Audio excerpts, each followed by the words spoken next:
good morning. It is Holy Week, the Monday of Holy Week, and we are back for another episode of The Nerd Out. I am your host, Lyle. I am Jack, and welcome to Holy Week. So it's going to be a good week. It will be a great week. I know last week was a great week for you. It was Masters Week. You were excited that Rory won? It was enjoyable. I was worried when he missed the final putt on 18, but in the playoff, consummate Rory hits it 4 feet from the pin, which I would never do, and makes it to get the Grand Slam. Only 6 people in history have compelling. completed the Grand Slam, so totally nerding out already on golf, but That's right. pretty big deal. Indeed. Yeah. So, but a foreigner, so no American.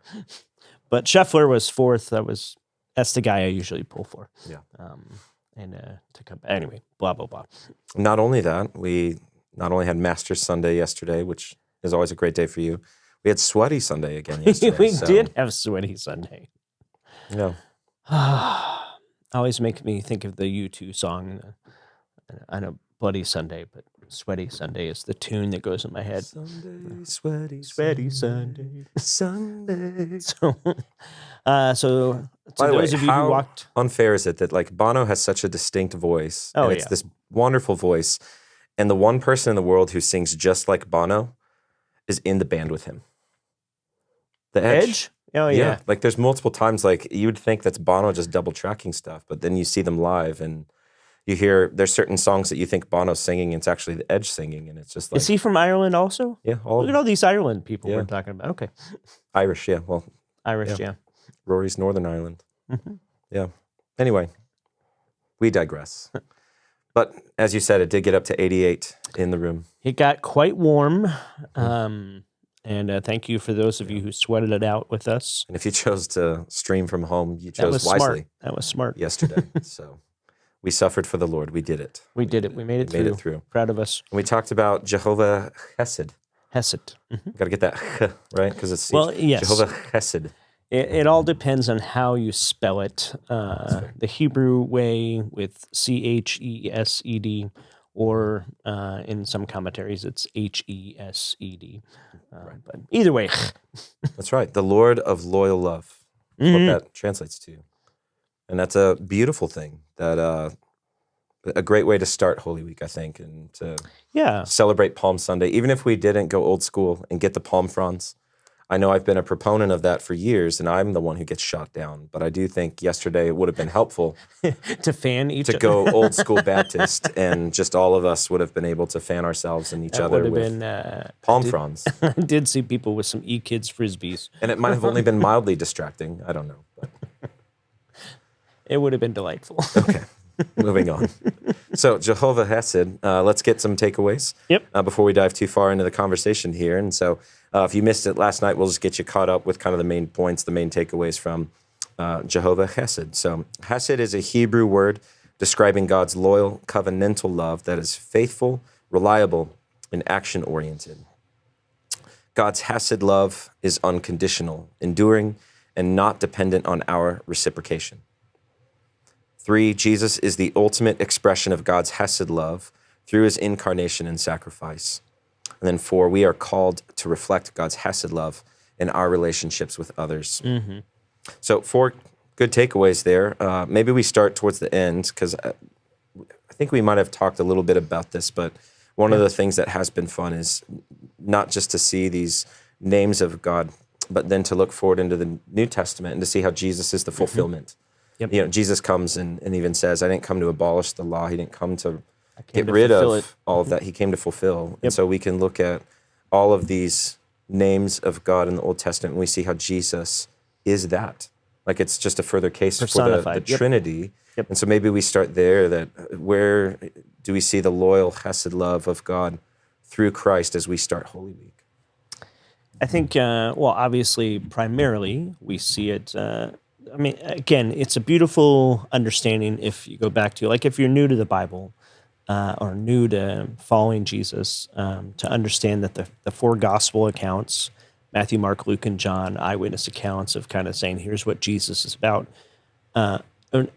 like a disproportionate amount of what they record and what's been recorded and handed down to us is this final week of Jesus's life. And so, yes, we have his teachings, we have the miracles, we have the healings throughout the first little bit of the book, but like even the Gospel of John, it's I think it's chapter 13, 14 through the end.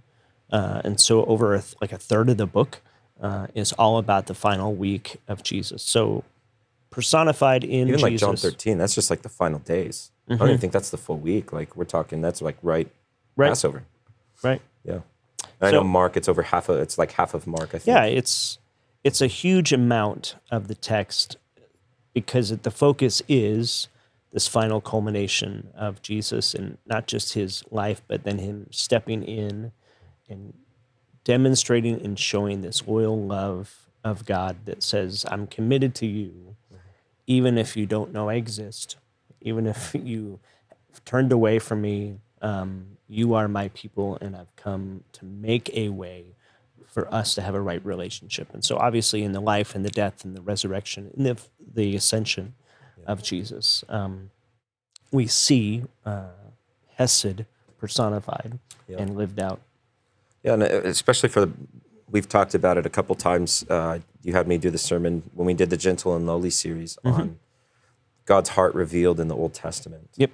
And recently we kind of came back to even that of how I ended that in Genesis 15. And so we talk about this covenant love of God, and maybe you're like, covenant love, what does that even mean? And so Genesis 15, God has Abraham get these animals. Abraham cuts them up, lays them out, and they're making this covenant together. And, in the moment where Abraham's supposed to pass through the pieces of that, he can't because God puts him to sleep, and then this smoke and flaming torch kind of make its way through the pieces.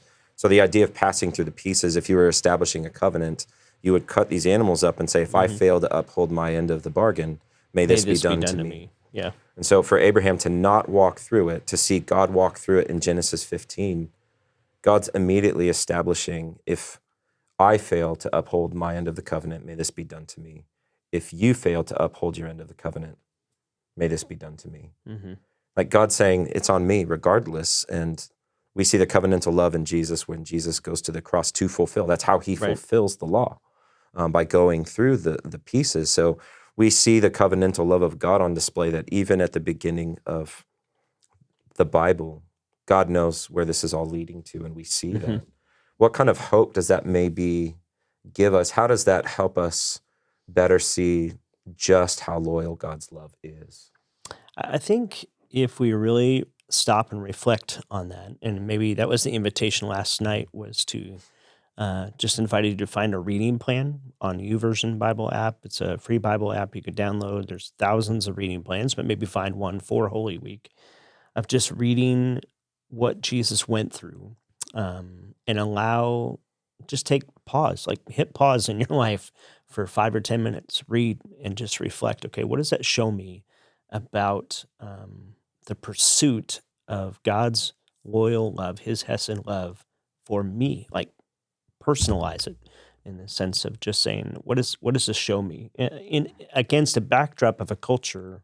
And this is kind of what we talked about, was just we only have one word for love in English, so it pales in comparison to other languages that have greater descriptors of that. And Hesed is such a multifaceted word. It's hard to even capture in English, because it really is covenantal kind of love. It's the steadfast love. It's this compassion and mercy and loving kindness. Like it's all of that wrapped into one. And so it's hard to really get our mind around it, but you begin to see it in glimpses throughout Jesus's life as you read through the gospel accounts and how he interacted with people, and his love for you, his love for me, and that this loyal love of God meets us in our disloyalty or our disinterest, or our distraction around, and yet it never stops pursuing and never stops wanting and longing to have this deep relationship and connection with us. Yeah. Where does this Hesed love then, having that understanding, how does that help us? You mentioned in our cultural moment, just the way that we view love. Mm-hmm. Like, how does that challenge us? But maybe once we kind of even get a glimpse of it, how should that change our perception of or our understanding of what love is to look like then? Yeah, I think in a lot of ways, it really challenges the depth of love that we extend to people. There's a host of things in that. So, for example, often in our context, we treat love much like a contract in the sense that, okay, I'll uphold my end of the bargain, but you have to uphold your end. And so we joked about the cell phone contract that, I'll pay T-Mobile as long as I have service. But the moment I don't have good service, I'm going to switch to AT&T or Ryan Reynolds, whatever phone company he has. Pause real quick. Oh. Put that more And so below your this mouth. this Mint concept, Mobile, by the way. Mint Mobile. Mint Mobile, that's what it was. This concept of we approach love so much like a contract, and that's why we see. I don't know if the divorce rate has skyrocketed. I don't think it really has if you look at the numbers over the last year. But the reality is 40 to 60%, somewhere in there, is where the ebb and flow of that kind of commitment. Or you think about even just sports in general and the fact of the free market system, which I'm a big proponent of, but we have the NIL deals, and KJ Lewis is now at Georgetown Hoya because he can get more money there. And I'm not against that, but loyalty has a way of fading. And it seems to, in our cultural moment, really, free agency changes everything. Well, that's always the thing in sports is like for fans, we expect loyalty, but we forget that this is like It's a their business. living. It's right. In the same way that we sometimes get our head turned because we need to provide for our family, and a job might come along, we'll take it, Right. But in sports, we're like, as a fan, like you're so bought in that when you see totally.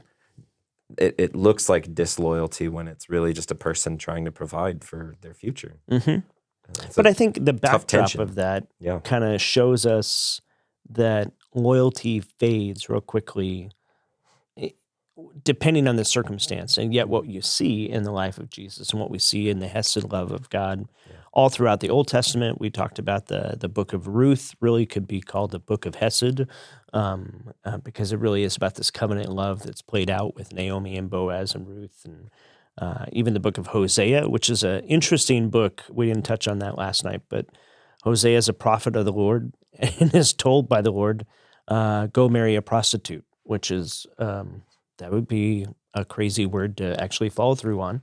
And he does, and he has, they have kids together.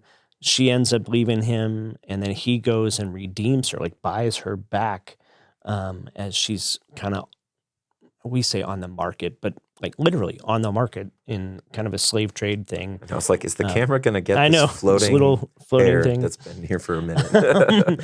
So he goes and buys her back, and the whole story of Hosea, the book of Hosea, is the story of God saying, I'm going to love my people even though they've turned their back on me and walked away from me. I will not wander or walk away from them. My love is built different. And Hesed is who God is. And it is action-oriented in the sense that he's always for. So it's not just a thought or a feeling that he has in a moment. It is who he is. And so it's the expression. We talked about the idea of stooping, that in some ways Hesed is this pictorial language of the stooping of the Lord to get close, to pick us up, and to rescue us in a moment, much like you would rescue a little kid who's fallen and skinned their knee. And yeah, the hurt and pain might still be there, but there's something about being brought into a mom or dad's arms that begins to bring immediate comfort and relief for them in that. Yeah. And even thinking about that, you bring up the NIL deals, and it just gets me thinking of how easy it is for us to pledge our loyalty to a club, to a school, to a team, to a franchise. And I mean, we think of just the University of Arizona does great things for the city of Tucson, for sure. Oh, totally. Like, we love the sports programs there. We are Wildcats through and through. And yet, I don't see Arizona men's basketball stooping down to me. Like I see them breaking my heart over and over It's again. 24 Like we root for years. them. Like but just to look I at buy your popcorn for $12. our cultural norms with love and with loyalty, that we're loyal to an entity. Correct. And when we stop and think of what God has accomplished on our behalf for his glory, what he has done through his son Jesus on our behalf for his glory, and how difficult it can be for us to return that loyal love to them. Yes. Yeah, it's hard to reflect that back because we want to put limits on our love. And so in But a cancel... not with men's basketball, not with the Yes. Cats. Yes. Maybe there's a financial limit because it's like we're not going to buy a ticket at that price. We'll watch at home. Yeah, I'm not going to sit courtside. But there's still like but I want to. yeah. But I'll sit in the red seats. It's okay. But I think, loyalty in our moment we want to put limits to it. And so in the midst of a cancel culture, we want to say, okay, 3 strikes are out. And enough. And it's not that you can't have boundaries or healthy boundaries, but it just feels like we have a hard time with loyal love. We don't have a hard time if people are loyal back to us. Like, we love that. And so we can reciprocate that. But the reality of coming to rest in the fact that, as much as I love God, there's still a disloyal streak in me, in my flesh and my brokenness, that continues to wander away from his best and choose things that are anti his character or against his character, and maybe feel like I have to grovel my way back. Like I hear a lot of Christians will say, okay, yeah, Jesus' love has saved me. I love Easter, resurrection, help me. I have a relationship with Jesus. But now I've done too much. Now I've sinned way too much. I've broken way too many of his precepts that he wants me to follow, and he can't take me back. And a lot of people will approach God with that there's a limit, and I've exceeded the limit, or I've cashed a check that bounced.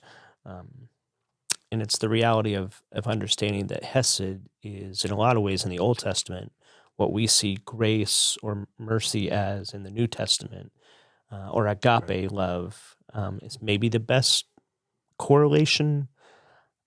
And I think we have a hard time getting our mind around that.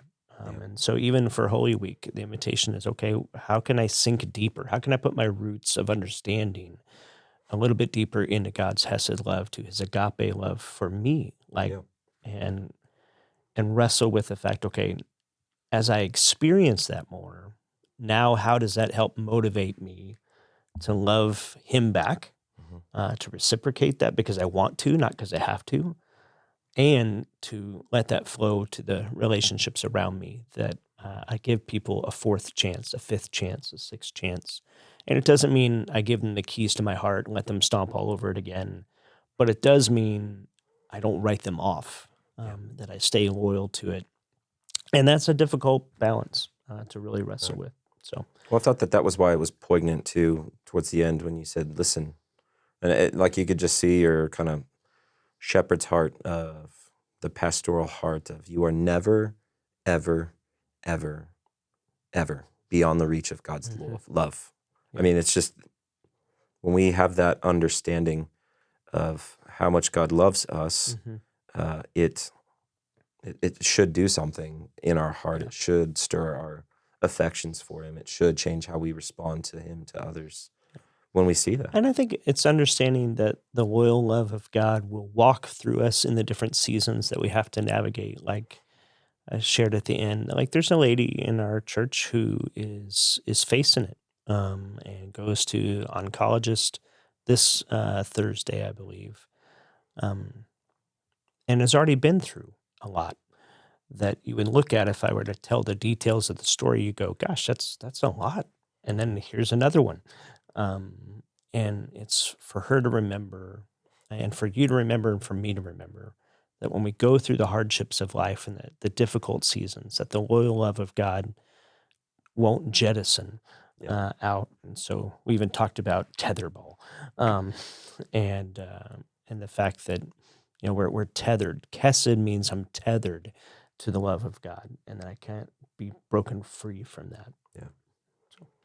Yeah, and so like we see the shame side of it maybe, where we can struggle to relate to the Hesed love of God because of the shame, but I also think it's very real for someone that, like you described, that maybe we feel like God's love isn't very loyal in those moments. Like it's actually a disloyal Yeah, love. in the and dark moments. we start to struggle. So again, that was also important. You brought up Psalm 136, that if you're not familiar with Psalm 136, there's a line and then just consistently repeated after every line is his steadfast love endures forever, which is the Hesed love of the Lord is what's referred to there. So as we reflect on that, I think it's interesting that what it was that psalm all about. It's recounting the history of Israel. Yeah. And so they're recounting how God's been loyal to them. So I'm just curious, and maybe this will be something for the folks at home that you should try this. Like, what would your version of Psalm 136 look like? So even in your life, like, what's the history of, like, grew up in a family, I know for me, had great mom and dad who raised me in the church, in the Lord, and gave me a really good value system. The steadfast love of the Lord endures forever. I was fortunate enough to go to some good schools growing up. The steadfast love of the Lord endures forever. Like we could fill in our own version of Psalm 136. Like what would that be even for you? I think, that would be a great exercise to do, especially if you're kind of artist mindset and you want to think about this. Write your own Psalm 136b. Get the history of God's your own loyal life love and in put your down life the history of your life to remember. And I mean, that's a call that we see throughout the Old Testament and the New Testament. Yeah. Is this call to remember, because God knows in our frailty we are very forgetful humanity, and we need constant reminders. And so, I think for me, it's I was fortunate to be raised in a Christian home, and who had a mom that poured a ton into me, not just in my development as a person, but my character development. So the steadfast love of the Lord endures forever. I went through opportunities early on in ministry of just learning, kind of cutting my teeth of just now that I've been in this for, 30 years plus now, of having people walking alongside and pouring into me and through the bumps and bruises and missteps, and God's just continue to provide opportunities and mentors and investment in me throughout my time, and even raising my kids. God's walked us through a host of things and shown His faithfulness and His blessing. And there's been hardships, but health-wise, there's been setbacks and things, but always seen His faithfulness in that. Right. And so, you could write your own story. I may do that later today. And that, so when I think about loyalty, one of the parts that I kind of cut, and you've actually been to this place. So to set it up, I'm a dog person. I know you have a cat, and I do love all animals. Like, you do love animals. We love all animals. I don't hate dogs. Except hippopotamuses. They eat a lot of people. I like looking at hippos, but anyway. So dogs just have this, we joked, this loyalty factor to them that every time I would go home, our dog would meet us at the door. And when I go to a person's house that has a cat, it may or may not walk through the room to see who's there, and then pretty much mosey on after that. Maybe rub up against your leg once or twice and be like, okay, that's enough. But a dog is like super loyal in that. You joke that maybe that's their neediness coming through, and it might well be. Dogs are pretty needy. But spin it in the sense that... Well, yeah, it's just... The way I said it, you're like, what about, the loyal nature of dogs. I'm like, I'm sorry, did you say the needy nature of dogs? Yes. And a reminder that we need the Lord. It makes me think of Meet the Parents, too, with like Robert De Niro, how he likes cats, and then he's like, "Oh, you like dogs, huh? Like, you need the dog." It's just you have to earn a cat. Sorry, Yeah. So I digress. Yeah, like, but maybe that also describes like our neediness. Like, shouldn't our neediness in that sense like lead to coming also back to the Lord. a loyalty? Yeah, right. So, but it's this sense of loyalty. So there's this story in Edinburgh, Scotland. Edinburgh. I'm sorry, what did you say? Edinburgh. It's how, yeah, it's Edinburgh. Isn't that what I said? No, you said Edinburgh. Pittsburgh, Edinburgh. Edinburgh. It's like Edinburgh? bruh. Yeah, like what's up, bruh? Edinburgh. Edinburgh. Scotland. Yeah, That's a weird way of saying that. That's how you fit. I mean, you've been there. I have. Yeah. So, it's okay. honestly, it's an awesome city. Anya and I love it. So yeah. So in Edinburgh, Scotland, there's this like famous story about this terrier dog named Bobby. Greyfriars Bobby. Greyfriars Bobby. And so John, who is the owner of Bobby, moves to the town, can't find a job, takes a night watchman job, like on the police department, and is lonely. So he gets this, it's a certain type of terrier dog, but gets Bobby. And Bobby spends the next several years kind of walking the town with him as he keeps watch. And then John gets tuberculosis and dies like 8 years into this relationship with this dog. But the whole town's kind of knows him. He's buried in a cemetery outside of church. Outside of Greyfriars Kirk. Outside of Greyfriars Kirk. That's why it's Greyfriars Bobby. In Edinburgh. And the dog won't leave his grave. Nope. Like literally hangs out around his grave, around his master, and just lives off of scraps that people will bring him or bring by, or maybe he'll take a little midday walk and they'll come back, sleeps there. The town eventually, like the owner of the cemetery, like builds a house over the cemetery. This dog's there for, I think it's 16 years total, and just lives by his owner. This incredible display of devotion and loyalty that they actually built a statue, which you saw. Yeah, so we knew about this story. We were told about it before we got to Edinburgh this time, and it was our last night walking around the city back in September, and I looked across the street and just saw these people like kissing this dog statue, and I was like, oh, I think that's the Greyfriars Bobby statue. And Anya's like, how do you know? And I was like, well, I mean, the tavern behind it's also called Greyfriars Tavern, so or it's just like, okay. So we went across the street, and there it is, and right around the corner is the church. So Kirk is church. So there's Greyfriars Church, and it was nighttime, so we couldn't see super well, but we saw where Bobby's buried. We saw where his owner was buried, like a little plaque to him. And the story is just fascinating because Anya and I went to the City of Edinburgh Museum, and they had a poll that they did of, we're going to do like a special feature for some important story about Edinburgh's history. And there was one like that had some crime thing, and I was like, that looks interesting. And then there was another one that Edinburgh is the first place that created fire safety and fire departments. Huh. And then Greyfriars Bobby, and Greyfriars Bobby won in a landslide. Really? It's just for whatever reason, it's that loved. So it's actually it's a cool story, and you can if any of you have Disney Plus, just search Greyfriars Bobby. If you need like a classic 60s Disney movie that's just all the credits at the beginning, if you remember Flubber and Herbie the Love Bug and the computer wore tennis, if you just need the cheesy feel-good movie, Greyfriars Bobby. There you go. There you go. Well, the beauty of it, again, it's the loyalty and incredible devotion of this dog for his master. And it's sad. Like, honestly. It is sad. And his whole story, it's a beautiful too, he was going to be put to death because he didn't have an owner. And so there was a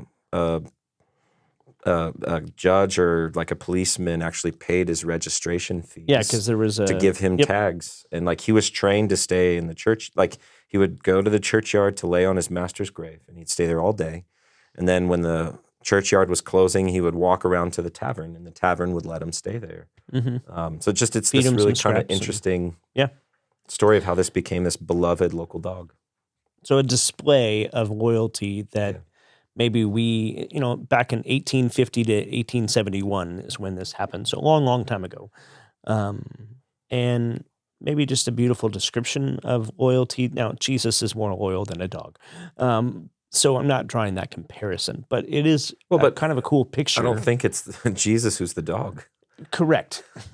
Like, we're the dog who needs to have that loyal love That and kind of response. loyalty. That should be the Yes. picture of how we respond Yes.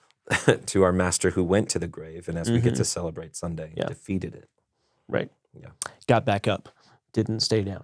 he didn't. He is so- risen. He is risen indeed.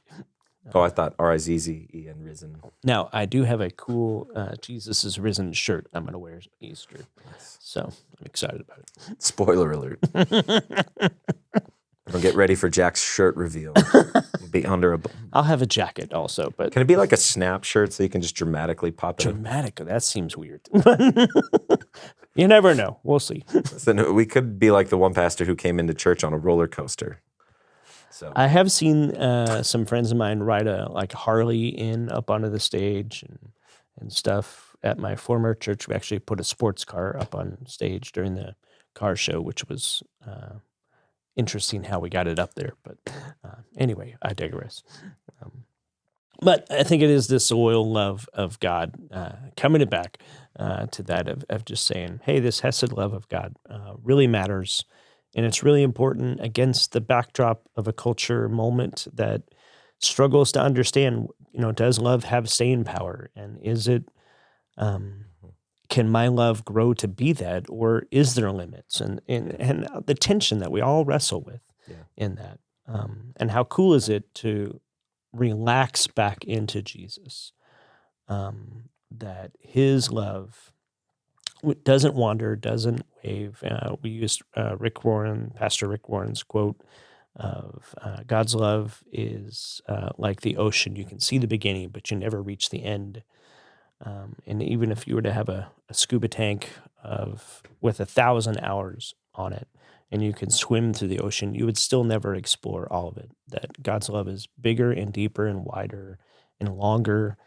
That's Paul's prayer in the book of Ephesians, that we'd come to know it and experience it more and more, and that you'll never mind the depths or the end of it. Yeah. And so we get to spend the rest of our life this side of heaven exploring more of God's loyal love for us, and maybe have that consummated when we get to heaven, and see Jesus face to face. Absolutely. No, we probably kept it a little short just because of the temperature in the room. Yes. So shared Greyfriars, Bobby. Was there anything else that you kind of cut from your sermon, or things that directions you thought you might end up going, but you didn't? No, the tie back to Hosea and Greyfriars, Bobby, was the two parts I kind of cut just because I was sweating, and I realized people are sweating. And there was a lot of fanning going on. No palm fronds, but there was a lot of fanning going on. And again, we are grateful for cooler weather on Easter, and we're praying that the air conditioner the parts come in and get fixed. So, right on. Is that where we wrap it?